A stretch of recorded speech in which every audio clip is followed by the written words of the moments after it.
Hello, dear viewer! I'm Batman. In Fallout 4, I made a character that follows Batman's combat style and personality as close as I could manage, which doesn't mean it's perfect.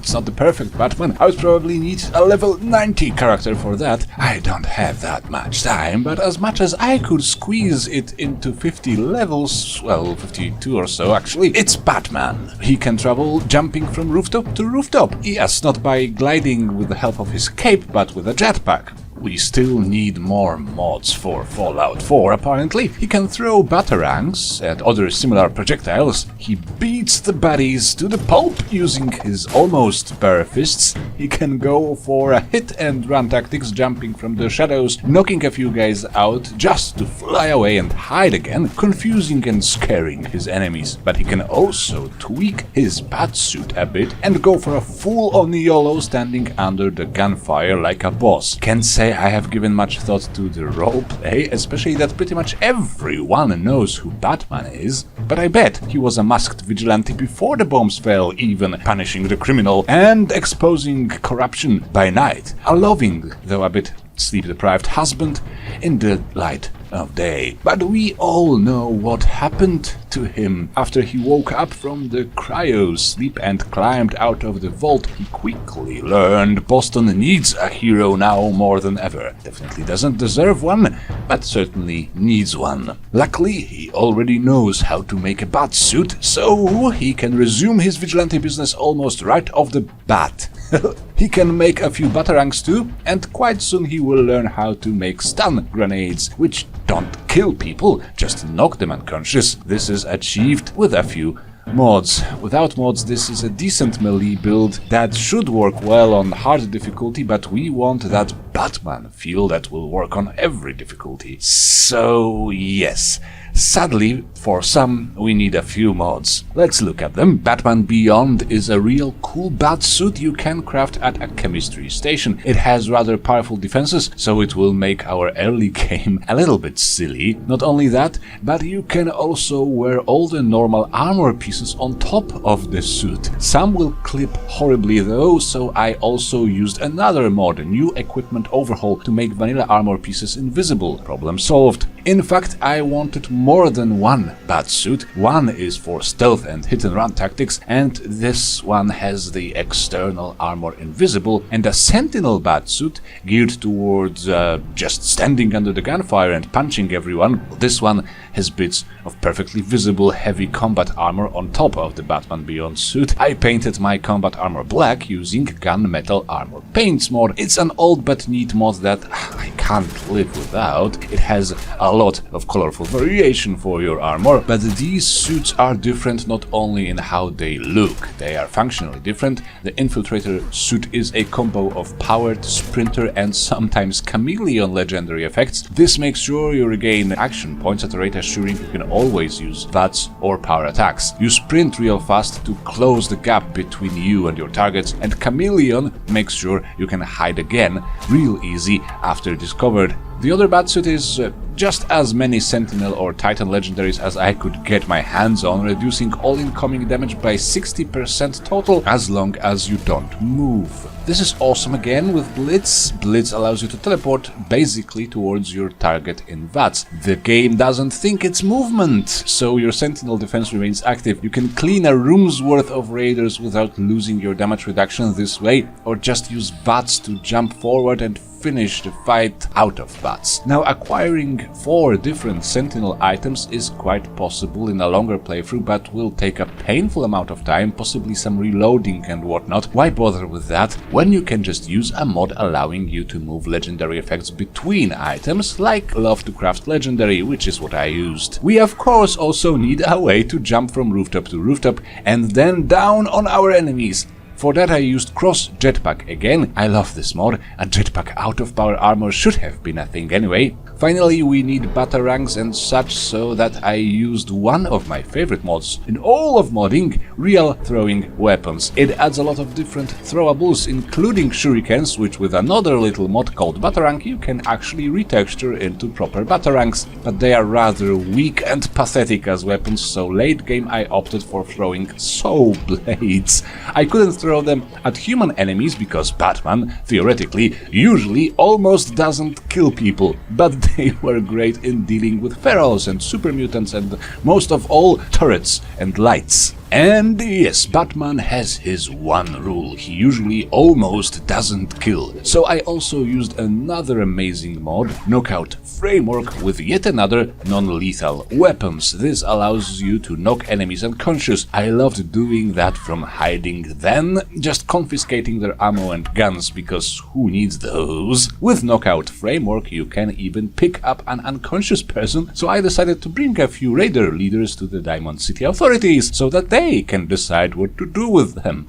Awesome! Non-lethal weapons allows you to knock out people with more things, including unmodified knuckles and non-puncturing power fists. But most vitally, it allows you to craft those stun grenades with Demolition Expert 2. This can remove a lot of enemies from a fight at once. Sadly, Knockout Framework requires the script extender. Without it, you will just have to make believe they are all unconscious, I guess, despite their heads exploding at times. Yep, that is quite a long list of mods, but you have to admit that it at least looks like a proper Batman experience with all that downloading done. Links to all those mods are, of course, in the description. It was utterly painful figuring out the starting attributes. Batman should have all of them high. That is how it is when you hamfist a movie character into this game. It was extremely painful with Bane too. It looks something like this. We have strength of 7, perception of 5, endurance of 3, charisma of 3, intelligence of 4, agility of 5, and luck of 1. Use your special book to improve strength by 1 and get 1 point of strength training before level 10 is reached, so that you can get rooted 1 soon after that. Low endurance could be a problem for a close combat build, but we do have our OP batsuit pretty much as soon as we reach our first chem station. Later on, with Life Giver and Night Person 3, we will become quite beefy regardless, and with all the gear on, our defenses will be comparable to those of a low-grade power armor, so combined with hit-and-run tactics and blitz, it should all work out in the end. Yes, I took Night Person. Don't make fun of me, it's for roleplay, and Night Person 3, plus all ranks of Life Giver, it's not nothing, it's something. Intelligence will need to be trained twice, preferably before level 15, so that we can start fighting crime with science. Photocopy. I think you just hit the green button. Okay. Yeah. Photocopier. Hit the green button. Oh, God.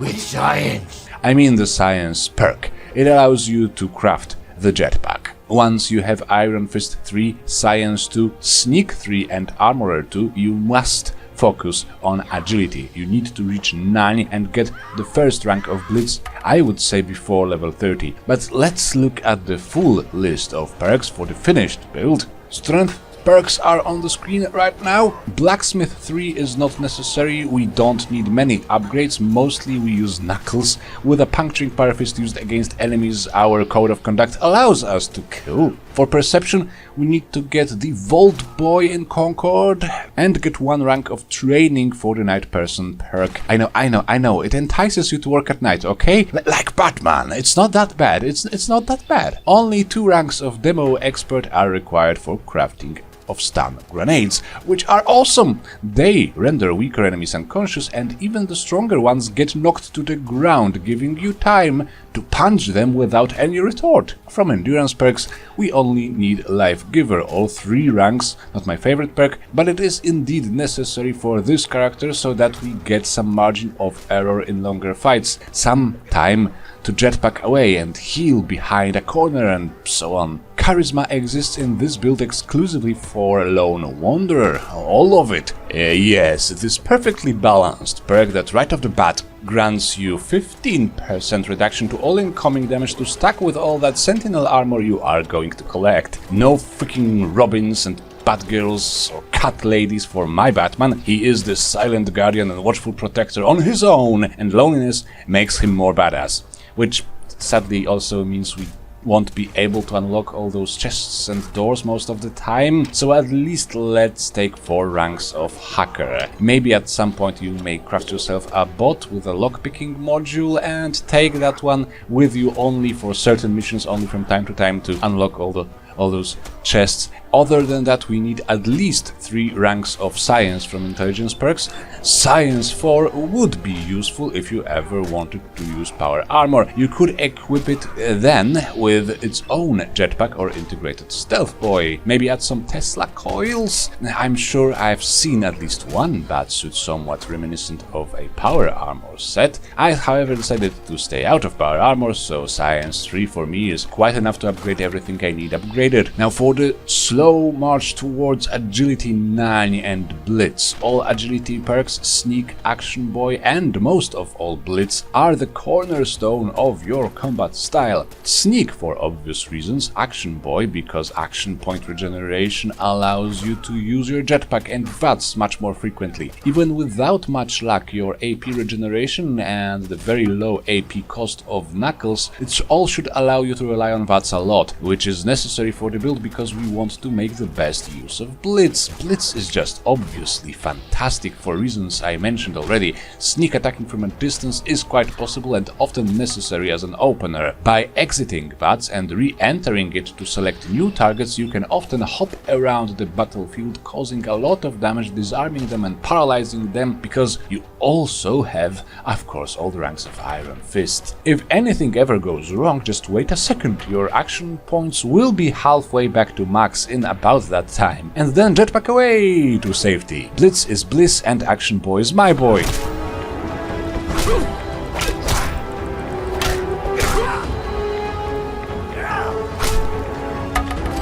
Now for the gear, as mentioned, we have 2 batsuits, one more for the stealth and hit and run, the other more for direct brutal approach. The stealth suit needs powered legendaries and shadowed, muffled and ultra light armor modifications. The Sentinel armor has at least 3 Sentinel/Titan legendaries as well as aerodynamic and pneumatic armor mods. Aerodynamic makes your power attacks cost less action points, and we want to power attack a lot out of VATS because we mostly use low level weapons. Much like with my Bane build, we use Furious Knuckles. Unmodified Knuckles will make people unconscious instead of killing them, so we really want them to be furious, dealing more damage with each hit on the same target. You will be able to have like 8 attacks per VATS activation with Knuckles, meaning with the damage increasing each hit, a series of VATS punches will knock down most enemies, even some high-level super mutants. But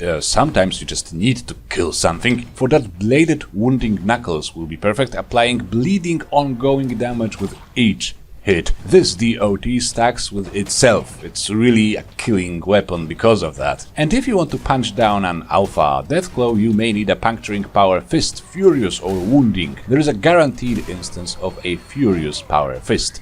You will need to defeat the Swan to get it. But most importantly, I did something really horrible. I'm sorry. I applied the Grognak costume legendary effect to my main batsuit chest. It is cheating. It should not be allowed, and I am not proud of myself, but I did it because it's Batman.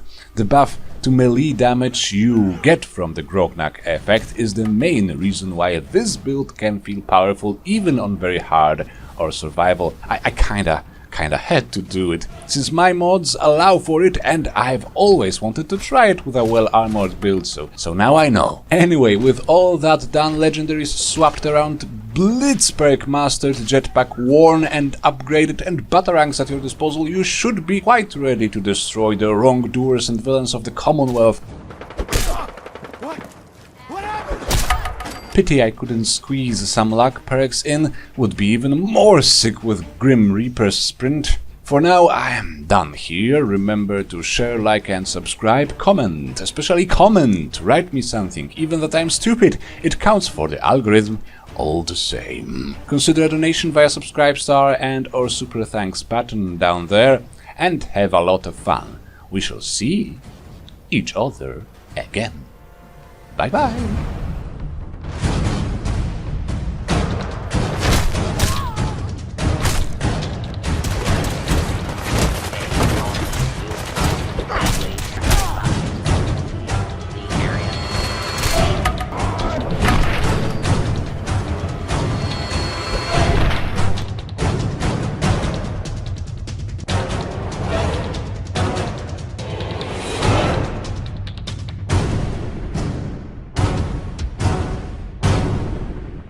If you're gonna answer the phone, you gotta pick a voice that the customer's gonna like. Hello, college humor. It's too scary, I sound like a bat. Okay. So I like to do something like, Hello! Yeah! I live in Queens!